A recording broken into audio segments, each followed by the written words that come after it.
ಜೈಲು ಸೇರಿರುವ ನಟ ದರ್ಶನ್ ಬುದ್ಧಿ ಕಲಿತ ಹಾಗೆ ಕಾಣಿಸ್ತಾ ಇಲ್ಲ. ಯಾಕೆ ಅಂತೀರಾ? ಆ ಕುರಿತು ಒಂದು ರಿಪೋರ್ಟ್ ಎಲ್ಲಿದೆ ನೋಡಿ.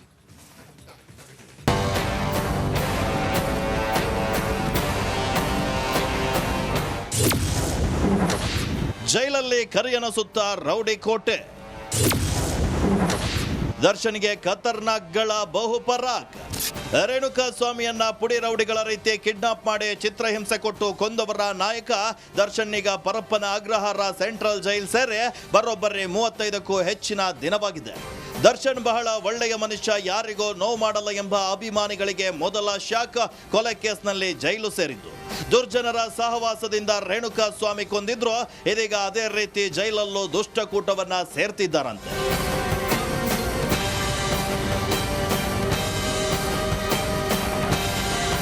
ಎಸ್, ಕೆಲ ದಿನಗಳ ಹಿಂದಷ್ಟೇ ರೌಡಿಗಳ ತಂಡವೊಂದು ದರ್ಶನ್ಗೆ ರಾಜ್ಯಾತಿಥ್ಯ ನೀಡಲು ನಾ ಮುಂದು ತಾ ಮುಂದು ಅಂತ ಮುಂದಾಗಿದ್ರಂತೆ ಅಂತ ಮಾಧ್ಯಮಗಳು ವರದಿಯನ್ನ ಕೂಡ ಮಾಡಿದ್ವು.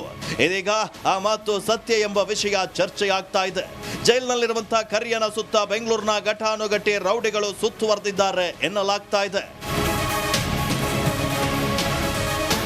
ರಿಪಬ್ಲಿಕ್ ಕನ್ನಡದಲ್ಲಿ ದರ್ಶನ್ ರೌಡಿ ಗ್ಯಾಂಗ್ನ ಎಕ್ಸ್ಕ್ಲೂಸಿವ್ ಡೀಟೇಲ್ಸ್ ಸಿಕ್ಕಿದೆ. ಸೈಕಲ್ ರವಿ, ವಿಲ್ಸನ್ ಗಾರ್ಡನ್ ನಾಗ, ಕುಳ್ಳ ರಿಜ್ವಾನ್ ಹೆಸರು ಕೇಳಿ ಬರ್ತಾ ಇದೆ. ಸೈಕಲ್ ರವಿ ಲಿಂಕ್ ಬೆಂಗಳೂರಿನ ಕುಖ್ಯಾತ ರೌಡಿ ಶೀಟರ್. ಬೆಂಗಳೂರು ದಕ್ಷಿಣದ ಹಿಡಿತ ಹೊಂದಿರುವಂತಹ ರೌಡಿ ಸೈಕಲ್ ರವಿ ಸದ್ಯ ಜೈಲಿನಿಂದ ಹೊರಗಿದ್ದಾನೆ. ಆತನ ಹುಡುಗರ ಮೂಲಕ ದರ್ಶನ್ಗೆ ಆತಿಥ್ಯ. ವಿಲ್ಸನ್ ಗಾರ್ಡನ್ ನಾಗ ಸ್ಲಂ ಭರತ ಪೊಲೀಸರ ಗುಂಡೇಟಿನ ಬಳಿಕ ಚಾಲ್ತಿ. ಬೆಂಗಳೂರಿನಲ್ಲಿ ಚಾಲ್ತಿಯಲ್ಲಿರುವಂತಹ ದೊಡ್ಡ ಹೆಸರು. ದರ್ಶನ್ಗೆ ಜೈಲಿಗೆ ಹೋದಾಗಲೇ ಆತಿಥ್ಯಕ್ಕೆ ಪ್ಲಾನ್. ಕುಳ್ಳ ರಿಜ್ವಾನ್ ಬೆಂಗಳೂರು ದಕ್ಷಿಣದಲ್ಲೇ ಆಕ್ಟಿವ್ ಆಗಿರುವಂತಹ ರೌಡಿ. ಮೈಸೂರು ರಸ್ತೆಯಲ್ಲಿ ದೊಡ್ಡ ಮಟ್ಟದಲ್ಲಿ ಹೋಲ್ಡ್. ಸದ್ಯ ಸೆಂಟ್ರಲ್ ಜೈಲಿನಲ್ಲಿರುವಂತಹ ಕುಳ್ಳ ರಿಜ್ವಾನ್. ಸದ್ಯ ದುರ್ಜನರ ಸಹವಾಸ ಮಾಡಿ ಜೈಲು ಸೇರಿದ್ದ ದರ್ಶನ್ ಕೃಷ್ಣ ಜನ್ಮ ಸ್ಥಾನದಲ್ಲಾದರೂ ಬದಲಾಗ್ತಾರೆಂದು ಅಂದುಕೊಂಡಿದ್ದವರಿಗೆ ಮತ್ತೆ ಸುಳ್ಳು ಪುಡಿ ರೌಡಿಗಳ ಸಹವಾಸ ಮಾಡಿದ್ದು ಮತ್ತೆ ಯಾವುದೇ ಅಚಾತುರ್ಯ ಮಾಡಿಕೊಳ್ಳದಿರಲಿ ಎಂಬುದು ನಮ್ಮ ಆಶಯ. Nagaraj, crime bureau, republic Kannada.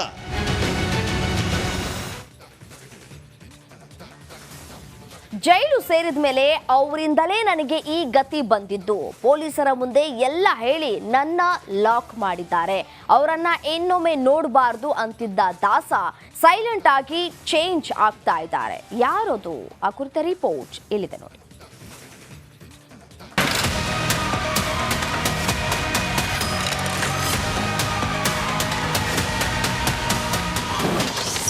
ದುಶ್ಮನ್ಗಳೆಂದು ದೂರವಾಗಿದ್ದ ದಾಸ ಸುಮ್ಮನಾದ್ನ. ತನ್ನ ಗ್ಯಾಂಗ್ನೊಂದಿಗೆ ಸಹಜವಾಗಿರ್ತಾನ ದರ್ಶನ್. ಪರಪ್ಪನ ಅಗ್ರಹಾರ ಸೇರಿದ ಮೇಲೆ ತಮ್ಮವರಿಂದಲೇ ಈ ಗತಿ ಬಂತು ಅಂತ ದರ್ಶನ್ ಆಕ್ರೋಶಗೊಂಡಿದ್ರು. ಪೊಲೀಸರ ಮುಂದೆ ತಮ್ಮ ವಿರುದ್ಧ ಹೇಳಿಕೆಗಳು ನೀಡಿದ್ದಕ್ಕೆ ತನಗೆ ಹೀಗಾಯ್ತು ಅಂತ ಕೋಪಗೊಂಡು ಜೈಲಲ್ಲಿರೋ ತಮ್ಮ ಆಪ್ತರ ವಿರುದ್ಧ ಸಿಟ್ಟಾಗಿ ಅಂತರವನ್ನ ಕಾಯ್ದುಕೊಂಡಿದ್ರು.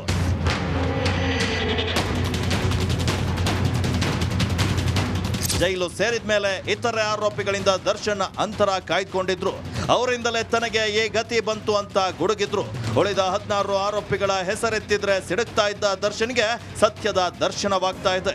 ಪೊಲೀಸರ ಮುಂದೆ ಕೊಟ್ಟ ಹೇಳಿಕೆ ಮುಖ್ಯವಲ್ಲ, ಜಡ್ಜ್ ಮುಂದೆ ಕೊಟ್ಟ ಹೇಳಿಕೆ ಮುಖ್ಯ ಅಂತ ವಕೀಲರು ಮನವರಿಕೆ ಮಾಡಿದ ಮೇಲೆ ದರ್ಶನ್ ಸ್ವಲ್ಪ ಸೈಲೆಂಟ್ ಆಗಿದ್ದಾನೆ. ತಮ್ಮ ಆಪ್ತ ಗ್ಯಾಂಗ್ ಮೇಲಿನ ಕೋಪ ತಣ್ಣಗಾಯ್ತ. ದರ್ಶನ್ಗೆ ಇವೆಲ್ಲದರ ಬಗ್ಗೆ ಮನವರಿಕೆ ಮಾಡಿಕೊಟ್ಟ ಮೇಲೆ ದಾಸನಿಗೆ ಎಲ್ಲವೂ ಅರಿವಾಗಿದೆ. ಹೀಗಾಗಿ ಆರಂಭದಲ್ಲೇ ಎಲ್ಲರ ಮೇಲೂ ಉರಿದು ಬೀಳ್ತಿದ್ದ ದರ್ಶನ್ ಈಗ ಎಲ್ಲರ ಜೊತೆ ಸಹಜವಾಗಿದ್ದಾರೆ. ಜೈಲಲ್ಲಿರೋ ಉಳಿದ ಆರೋಪಿಗಳೊಂದಿಗೆ ದಾಸ ಸಹಜವಾಗಿ ಮಾತನಾಡಿಸುತ್ತಿದ್ದಾರೆ ಎನ್ನಲಾಗ್ತಾ ಇದೆ.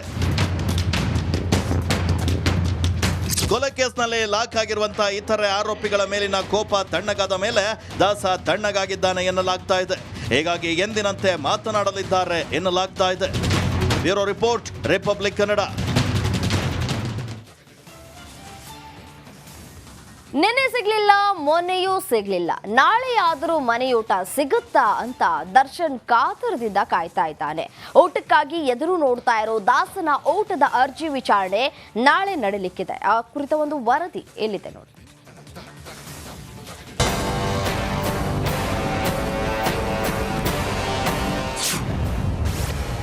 ನಾಳೆಗಾದ್ರೂ ದರ್ಶನ್ಗೆ ಸಿಗುತ್ತಾ ಗುಡ್ ನ್ಯೂಸ್.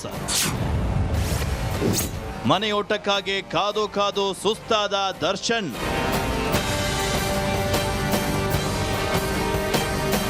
ಮನೆಯೋಟ ಬೇಕು ಅಂತ ಪರಪ್ಪನ ಅಗ್ರಹಾರದಲ್ಲೇ ಕನವರಿಸ್ತಾ ಇರುವಂತಹ ದರ್ಶನ್ ಸೊರಗಿ ಹೋಗಿದ್ದಾರೆ. ಮ್ಯಾಜಿಸ್ಟ್ರೇಟ್ ಕೋರ್ಟ್ನಲ್ಲೇ ಮನೆಯೋಟದ ಅರ್ಜಿ ವಜಾಗೊಂಡು ಈಗ ಹೈಕೋರ್ಟ್ನಲ್ಲಿ ನಾಳೆ ಅರ್ಜಿ ವಿಚಾರಣೆ ನಡೆಯಲಿದೆ. ಮನೆಯೋಟ ಸಿಗುತ್ತಾ ಇಲ್ವಾ ಅನ್ನೋದು ಗೊತ್ತಾಗಲಿದೆ. ಮ್ಯಾಜಿಸ್ಟ್ರೇಟ್ ಕೋರ್ಟ್ನಲ್ಲಿ ಮನೆಯೂಟದ ಬಗ್ಗೆ ವಾದ ಪ್ರತಿವಾದ ನಡೆದಿತ್ತು. ಜೈಲಲ್ಲಿರೋ ಎಲ್ಲ ಕೈದಿಗಳಿಗೆ ಒಂದೇ ರೂಲ್ಸ್ ಇರಬೇಕು, ಎಲ್ಲರಿಗೂ ಒಂದೇ ಊಟ ಕೊಡಬೇಕೆಂಬ ರೂಲ್ಸ್ ಇದೆ. ಹೀಗಾಗಿ ದರ್ಶನ್ಗೂ ಜೈಲೂಟವೇ ಕೊಡಬೇಕೆಂದು ಸರ್ಕಾರಿ ಪರ ವಕೀಲರು ವಾದವನ್ನ ಮಂಡಿಸಿದ್ರು.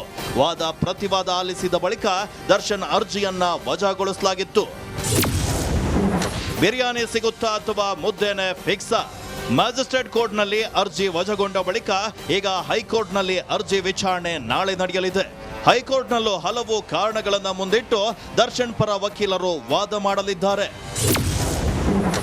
ಮನೆಯೂಟಕ್ಕಾಗಿ ದರ್ಶನ್ ಪರ ವಕೀಲರು ಹಲವು ಕಾರಣ ನೀಡಿ ವಾದ ಮಾಡುವಂತಹ ಸಾಧ್ಯತೆ ಇದೆ. ದರ್ಶನ್ ನಟನಾಗಿದ್ದು ಫಿಸಿಕ್ ಮೇಂಟೈನ್ಗೆ ಅವಕಾಶ ಕೇಳುವ ಸಾಧ್ಯತೆ ಇದೆ. ಜೈಲು ಸೇರಿದ ಮೇಲೆ ಪದೇ ಪದೇ ತೂಕ ಕಡಿಮೆ ಆಗ್ತಾ ಇದೆ. ಹೆಚ್ಚು ತೂಕ ಕಡಿಮೆ ಆದರೆ ಸಿನಿಮಾಗಳಿಗೆ ಹೊಡೆತ ಬೀಳುವಂತಹ ಸಾಧ್ಯತೆ ಇದೆ. ಹೀಗಾಗಿ ಎಲ್ಲ ಕಾರಣ ನೀಡಿ ಮನೆಯೂಟಕ್ಕೆ ಬೇಡಿಕೆ ನೀಡೋ ಸಾಧ್ಯತೆ ಇದೆ. ನಾಳೆ ಹೈಕೋರ್ಟ್ನಲ್ಲಿ ಮನೆಯೂಟದ ರಿಟ್ ಅರ್ಜಿ ವಿಚಾರಣೆ ನಡೆಯಲಿದ್ದು ಕಾರಣಗಳ ಜೊತೆಗೆ ಮನವಿಯನ್ನ ಮಾಡಿಕೊಳ್ಳೋ ಸಾಧ್ಯತೆ ಇದೆ. ಆದರೂ ಮನೆಯೂಟ ಸಿಗುತ್ತಾ ಅಥವಾ ಮುದ್ದೆನೆ ಫಿಕ್ಸ್ ಆಗುತ್ತಾ ಕಾದ್ ನೋಡಬೇಕು. Bureau report, republic Kannada. ತೆರೆ ಮೇಲೆ ಮಿಂಚ್ತಾ ಇದ್ದ ಬಾಕ್ಸ್ ಆಫೀಸ್ ಬಾದ್ಶಾ ದರ್ಶನ್ಗೆ ಶನಿ ದೆಸೆ ಇತ್ತ. ದಾಸನಿಗೆ ಸಾವಿನ ಛಾಯೆ ಕಾಡ್ತಾ ಇತ್ತ. ಇದೆಲ್ಲದರ ಮಧ್ಯೆ ವಿಘ್ನಿಂದ ಆಪತ್ತು ತಂದು ಕೊಡ್ತಾ ಆ ಕುರಿತ ಒಂದು ವರದಿ ಎಲ್ಲಿದೆ ನೋಡಿ.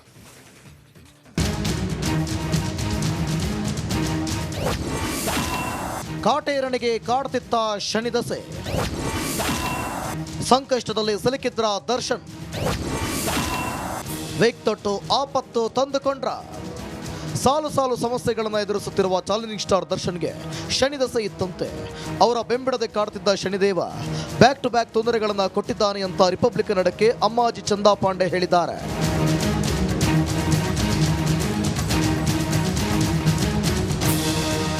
ಎರಡು 2018ರಲ್ಲೇ ದರ್ಶನ್ಗೆ ಸಾವಿನ ಛಾಯೆ ಇತ್ತು ಅಂತ ಹೇಳಿದೆ. 2018ರಲ್ಲಿ ಕಾರಿನಲ್ಲಿ ಹೋಗದಂತೆ ತಿಳಿಸಿದೆ. ಆದರೆ ಮಾತು ಮೀರಿ ಅವರು ಹೋಗಿ ಅಪಘಾತಕ್ಕೀಡಾಗಿದ್ರು.